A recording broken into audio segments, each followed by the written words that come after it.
नमस्कार, स्वागत है आपका जस्ट इंडिया में और मैं हूं आपके साथ मुस्कान। रुक करेंगे उन तमाम खबरों का जिनका सरोकार है आपसे।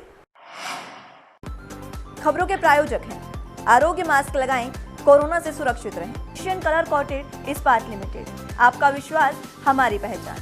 मेडिफिर international, taken a step to keep you safe from corona virus. रंज किया showroom in Rohtak and Bahadurgarh. Showroom पर आएं, टेस्ट ड्राइव लें और गाड़ी बुक कराएं। हरियाणा के लिए एक बार फिर से खुशखबरी सामने आई है। दरअसल लद्दाख में वास्तविक नियंत्रण रेखा पर चीन से तनातनी के बीच राफेल विमानों का दूसरा बैच भी अंबाला एयरफोर्स स्टेशन में लाने की तैयारियां चल रही हैं। यहां 3 से 4 विमानों का बैच नवंबर के पहले सप्ताह में पहुंच सकता है। रक्षा सूत्रों के अनुसार अंबाला से चीन को बेहतर तरीके से काउंटर किया जा सकता है। यहाँ से LAC तक राफेल महज 15 से 20 मिनट में पहुंच सकता है। अंबाला एयरबेस में राफेल विमानों का पूरा ढांचा तैयार हो चुका है। राफेल विमानों की सबसे पहले गठित की गई है 17 गोल्डन एरो स्क्वाड्रन। इनके कुछ पायलट अभी भी फ्रांस में हैं, जिनकी ट्रेनिंग पूरी हो चुकी है। ये पायलट ही राफेल विमानों के दूसरे बैच की अंबाला एयरफोर्स स्टेशन पर लैंडिंग कराएंगे। अंबाला में 29 जुलाई को 5 विमान का पहला बैच आ चुका है, ये भी बता दें।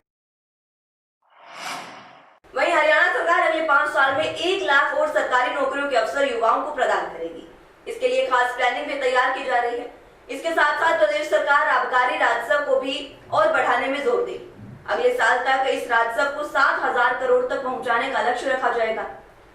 मुख्यमंत्री मनोहर लाल ने कहा कि पिछले 6 वर्षों में लगभग 85,000 पदों पर सरकारी भर्तियां मेरिट आधार पर की गई हैं। आगामी 5 वर्षों में 1 लाख से अधिक पदों पर भी और भर्तियां की जाएंगी। मुख्यमंत्री ने विश्वास व्यक्त किया कि जो मेरिट आधार पर कर्मचारी भर्ती किए गए हैं, वे निश्चित रूप से जनता की उम्मीदों पर खरा उतरेंगे और भ्रष्टाचार से दूर रहेंगे, ऐसा उनका मानना है। पिछले 6 वर्षों में सूचना प्रौद्योगिकी के माध्यम से सरकार तंत्र में पारदर्शिता लाने और व्यवस्था में आमूलचूल परिवर्तन लाने की पहल की गई है। इस कड़ी में काफी हद तक सफलता भी प्राप्त हुई है। आरटी में भ्रष्टाचार पर अंकुश लगाने के लिए सरकार ने अपनी योजना बना ली है। मुख्यमंत्री मनोहर लाल ने मीडिया के सामने विभाग की पूरी प्लानिंग रखी, जिसके अनुसार आईटी से लेकर अधिकारियों की नियुक्तियां और विभाग में स्टाफ में बढ़ोतरी आदि शामिल है। उन्होंने बताया कि आरटीए कार्यालयों में 250 बिचौलियों को चिन्हित किया गया है। इनकी लिस्ट हर DTO भेजी जाएगी ताकि इनकी ऑफिस में एंट्री बैन की जा सके। जरूरत हुई तो इन बिचौलियों के नाम भी उजागर किए जाएंगे। कमर्शियल वाहनों की ओवरलोडिंग में भी भ्रष्टाचार है। इस पर अंकुश लगाने के लिए सड़कों पर पोर्टेबल धर्मकांटे लगाए जाएंगे। इससे वाहन चालक को पता भी नहीं चलेगा कि कब उसके वाहन के वजन का तोल हो चुका है। सीएम ने बताया कि इसके लिए 45 पोर्टेबल धर्मकांटे खरीद लिए गए हैं और अगर ये सफल रहे तो ऐसे और धर्मकांटे खरीदे जाएंगे। ये सड़कों पर लगाए जाएंगे, जैसे वाहन इनके ऊपर से गुजरेगा उनका तोल हो जाएगा। वहीं हरियाणा सरकार ने आरटीए सचिव का पद तुरंत प्रभाव से खत्म कर दिया है। दरअसल अब जिलों में DTO कमान संभालेंगे। DTO का जिम्मा किसी भी IAS, IPS, IFS, HCS, HPS या प्रथम श्रेणी अधिकारी को स्वतंत्र तौर पर दिया जाएगा। किसी को इस पद का अतिरिक्त कार्यभार नहीं मिलेगा। इसी के साथ 11 जिलों में ऑटोमेटेड ड्राइविंग टेस्ट ट्रैक लगाए जाएंगे। सीएम मनोहर लाल ने पत्रकारों से बातचीत में यह अहम निर्णय शनिवार को साझा किए। उन्होंने कहा कि DTO के पद पर ईमानदार अधिकारियों को छांटकर लगाया जाएगा।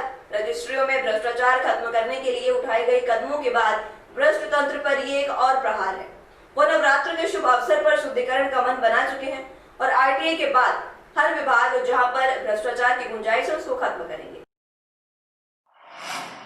वहीं यमुनानगर पहुंचे हरियाणा के स्वास्थ्य और गृह मंत्री अनिल विज मीडिया से रूबरू हुए, जहां उन्होंने कांग्रेस पार्टी के नेता राहुल गांधी और प्रियंका गांधी को आड़े हाथों लेते हुए कहा कि ये दोनों नेता सुबह अपने घर से तेल का कनस्तर लेकर निकलते हैं। जहां भी थोड़ा बहुत धुआं दिखता है वहां तेल छिड़ककर आग लगा देते हैं। ये लोग देश को जलाना चाहते हैं। इन्हें बलात्कार पीड़िता से कोई हमदर्दी नहीं और ये लोग इस मुद्दे पर केवल राजनीति करना चाहते हैं। उन्होंने कहा कि अगर ये बलात्कार के खिलाफ होते तो राजस्थान और दूसरे प्रदेशों में भी ऐसी घटनाएं होने पर वहां जाते। विज ने कहा कि हाथरस मामले पर CBI की जांच हो रही है, बहुत जल्द सब साफ हो जाएगा। इसके अलावा हरियाणा को एक बड़ी सौगात देने की बात बोलते हुए उन्होंने कहा कि 30 अगस्त के बाद प्रदेश में डायल 112 शुरू कर दिया जाएगा। पुलिस के अलावा एम्बुलेंस या फायर ब्रिगेड के लिए भी सभी केवल 112 ही डायल करना होगा। किसी भी तरह की दिक्कत आने पर शहर में 15 से 20 मिनट में और गांवों में 20 मिनट में पुलिस पहुंचेगी। जल्दी ही हम जो डायल 112 हैं उसको शुरू करने जा रहे हैं 30 दिसंबर से हमारा टारगेट है। 30 दिसंबर से हम डायल 112 शुरू कर देंगे। 630 गाड़ियां इनोवा की नई उसके लिए खरीदी गई हैं। पूरा भवन तैयार हो गया। लगभग 5000 कर्मचारी उसको चलाने में सहयोग करेंगे और हर थाने को 2-2 गाड़ियां देंगे। किसी डिस्ट्रेस काल में दिक्कत आने में ज़रूरत पड़ने पर शहर में 15 मिनट में और गांव में 20 मिनट में पुलिस पहुंचेगी। राहुल गांधी, प्रियंका गांधी 2-2 बार हाथरस जाती हैं, लेकिन राजस्थान में नहीं जाती हैं, और जगह पर होता नहीं जाती हैं। तो इसका मतलब तो ये है कि आप बलात्कार के या बलात्कार की हत्या के खिलाफ नहीं है, आप तो उसके मुद्दे पर राजनीति करना चाहते हैं। केंद्रीय जल शक्ति राज्य मंत्री रतनलाल कटारिया ने कहा कि कोरोना महामारी से बचाव के मामले में किए गए प्रबंधों में भारत ने विश्व में सबसे बेहतर कार्य किया है।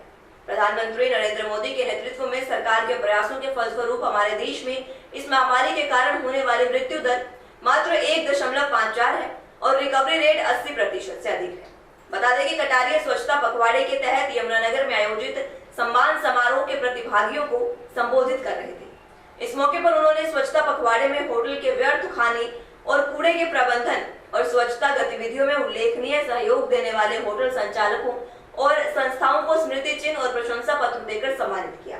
केंद्रीय राज्य मंत्री ने कहा कि केंद्र और राज्य सरकार कोरोना प्रबंधन और स्वच्छता के क्षेत्र में विशेष प्राथमिकता पर कार्य कर रही है और इस क्षेत्र में जनता का भी भरपूर समर्थन मिला है। उन्होंने कहा कि जब तक कोरोना की वैक्सीन उपलब्ध नहीं है, तब तक प्रधानमंत्री द्वारा दिए गए जब तक दवाई नहीं तब तक ढिलाई नहीं के मंत्र को जीवन शैली का हिस्सा बनाए रखें। वहीं जींद के बीजेपी विधायक डॉक्टर कृष्ण मिड्ढा ने गांव बरसोला में 2 करोड़ रुपए की परियोजनाओं का शिलान्यास किया। इस परियोजनाओं में तीर्थ का सौंदर्यीकरण और सत्संग के लिए हॉल का निर्माण भी प्रस्तावित है। विधायक के निर्देश पर तीर्थ को स्विमिंग पूल की तरह विकसित किया जाएगा। कार्यक्रम को संबोधित करते हुए विधायक डॉक्टर कृष्ण मिड्ढा ने कहा कि प्राचीन सभ्यता को जीवित रखना सरकार की प्राथमिकता में शामिल है। विधायक ने कहा कि बरसोला गांव उनके पिता द्वारा गोद लिया गया गांव था। उन्हीं के सपनों को पूरा करने के लिए आज बरसोला को एक विकसित गांव के रूप में मैं उभरता देख सकता हूँ। में मेरे पिता मतलब डॉक्टर हरिचंद मिड्ढा जी और मेरे द्वारा लगभग 12 करोड़ रुपए की राशि आज तक प्रदान की गई है। माननीय मुख्यमंत्री जी ने 2 करोड़ रुपए वहाँ पे एक तीर्थ है जो महाभारत के समय से, जैसे वंशलोचन तीर्थ कहते हैं कि वहाँ पर पांडवों ने अपने वंश की वृद्धि के लिए वहाँ पूजा की थी। वंशलोचन के नाम से जाना जाता है और आज उसके उद्धार के लिए ही ओपनिंग की गई है। जल्दी उसको पूरा कर दिया। खबरों के प्रायोजक थे Be Fast Fit, India's fastest growing fitness chain, now at Rohtak D Park. Shri Shyam plywood and lamination, वेंसफिल अपरेड्स लव, boiling waterproof plywood, SCF 48 HUDA complex Rohtak. Kamal Chowk industries, a trusted school of chalk, manufacturer and suppliers of chalk, color chalk, slate pencil, duster, dustless chalk, housekeeping material, mask, sanitiser, hand wash etcetera. Office 392/14 Chamanpura गली master Ghasiram Rohtak. Corona महामारी से लड़ने के लिए आरोग्य mask लाया है आपके लिए सबसे आधुनिक मास्क। इसके साथ ही आपको मिलेगी आधुनिक PPE किट, वो भी बहुत ही सस्ते रेट पर। contact@arogyamask.com पर जाएं और हमसे संपर्क करें या फिर www.arogyamask.com से जुड़ें। इसके साथ ही आप हमें कॉल कर सकते हैं। हमारा पता है Anand international, plot number 181, Panipat, Haryana.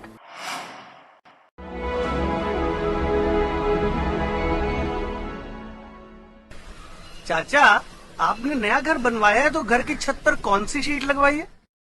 बेटा, मैंने अपने घर की छत पर एशियन शीट लगवाई है क्योंकि वो कभी न मिटने वाले ओरिजिनल निशान की चादरें हैं। साथ में ISI का चिन्ह, 5 साल की वारंटी के साथ साथ पैसों का सही मूल्य देने वाली वही इकलौती शीट्स हैं। क्योंकि नाम नहीं, पहचान जरूरी है। फिलहाल के लिए इतना ही। जुड़े रहिए जस्ट इंडिया के साथ। नमस्कार।